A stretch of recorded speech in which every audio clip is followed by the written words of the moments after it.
Ngerti, kenapa? Gerakan. HP-ne Ora ketok, Bu. Oh, nyetil ya. Nyetil. Paling ya jupuk Cangking. Udah. Oh iya, potong. Assalamualaikum warahmatullahi wabarakatuh. Waalaikumsalam warahmatullahi wabarakatuh. Selamat pagi ibu-ibu semua, salam sehat, salam sejahtera untuk kita semua. Hari ini saya akan memaparkan mengenai kurikulum Merdeka. Sebelum saya paparkan, perkenalkan diri dulu. Saya Dwi Sekaraji dari SD Negeri Ungaran 1 Yogyakarta. Nah, apa itu kurikulum Merdeka? Kurikulum Merdeka adalah kurikulum yang dilakukan karena adanya masa pandemi yang kita lewati bersama sudah berjalan selama 2 tahun. Nah, bagaimana kondisinya?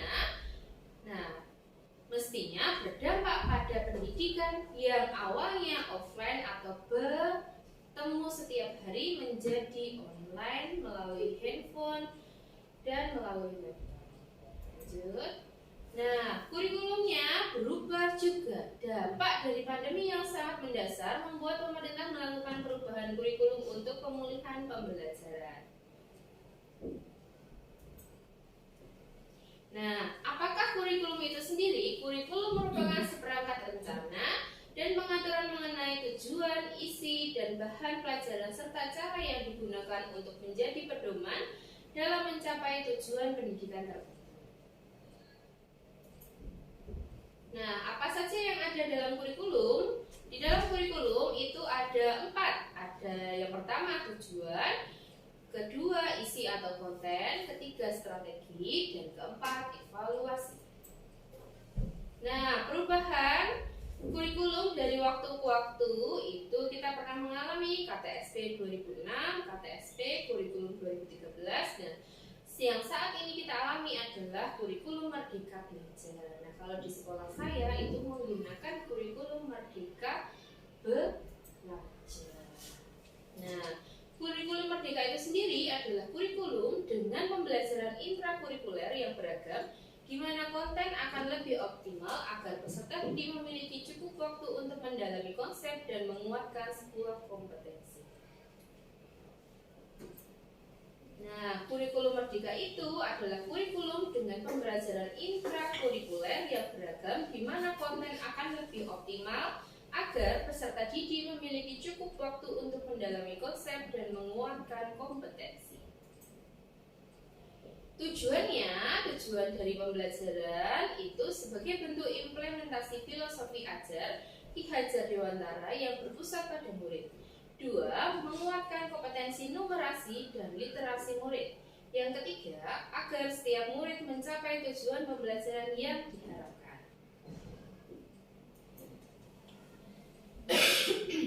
Bagaimana pembelajaran dilakukan? Nah, pembelajaran dilakukan oleh murid dalam fase perkembangan yang sama, namun bisa memiliki tingkat pemahaman dan kesiapan yang berbeda. Karena itu, pada model pembelajaran ini, cara dan materi pembelajaran divariasikan berdasarkan tingkat pemahaman dan kesiapan murid itu sendiri. Nah, apa itu fase perkembangan? Fase perkembangan adalah fase atau tingkatan perkembangan yang mencakup capaian pembelajaran yang harus dicapai murid yang disesuaikan dengan karakteristik, potensi, serta kebutuhan murid itu sendiri. Nah, di sini ada 3 fase A, B, dan C. Fase A itu ada untuk kelas 1 dan 2, fase B itu untuk kelas 3 dan 4, fase C sendiri untuk kelas 5 dan kelas 6. Nah, bagaimana cara menentukan kemajuan hasil belajar? Kemajuan hasil belajar dilakukan melalui evaluasi pembelajaran atau asesmen. Murid yang belum mencapai capaian pembelajaran akan mendapatkan pendampingan agar mencapai capaian pembelajarannya. Lalu, bagaimanakah tahapan pelaksanaan pembelajaran dan asesmen? Perencanaan. Guru menyesuaikan rencana pelaksanaan pembelajaran yang mencakup rencana asesmen formatif yang akan dilakukan di awal pembelajaran dan asesmen sumatif di akhir pembelajaran. Nah, ini adalah asesmen awal pembelajaran. Di asesmen awal pembelajaran bertujuan untuk menilai kesiapan masing-masing murid untuk mempelajari materi yang telah direndam. Lalu, dengan demikian, guru bisa melakukan pengelompokan murid berdasarkan tingkat kesiapan yang sama. Dalam pembelajaran, selama proses pembelajaran, guru akan mengadakan asesmen formatif secara berkala. Di akhirnya, guru akan mengadakan asesmen sumatif sebagai proses evaluasi tentang capaian tujuan pembelajaran. Asesmen ini juga bisa digunakan sebagai asesmen awal pada pembelajaran berikutnya. Nah, ini adalah pengorganisasian pelaksanaan pembelajaran. Ada dua, kewenangan pemerintah pusat dan kewenangan satuan pendidikan. Yang pertama adalah kewenangan pemerintah pusat, itu ada 4. 1. Struktur kurikulum. 2. Profil pelajar Pancasila. 3. Capaian pembelajaran. 4. Prinsip pembelajaran dan asesmen.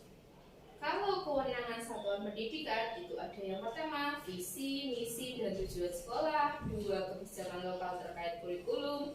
3. Proses pembelajaran dan asesmen.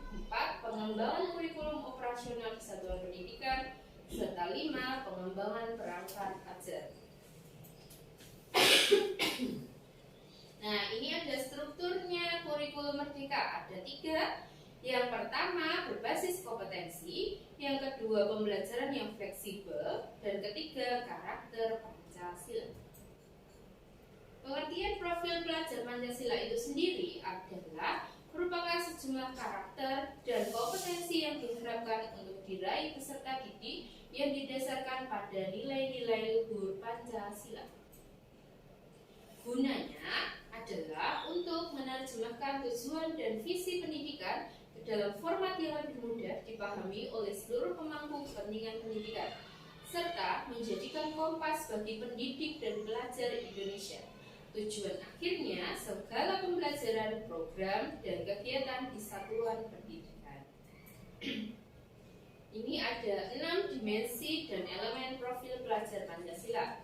Ada yang pertama, beriman, bertakwa pada Tuhan Yang Maha Esa dan berakhlak mulia. Yang kedua, berkebinekaan global. Yang ketiga, mandiri. Yang keempat, bergotong royong. Yang kelima, bernalar kritis. Dan yang keenam, mandiri. Kreatif. Nah, ini ada CP-nya atau capaian pembelajaran serta ATP, alur tujuan pembelajaran. CP sendiri merupakan kompetensi pembelajaran yang harus dicapai murid pada setiap fase perkembangan yang dimulai dari fase fondasi pada PAUD. Lalu, capaian pembelajaran yang mencakup sekumpulan kompetensi dan lingkup materi yang disusun secara komprehensif dalam bentuk narasi.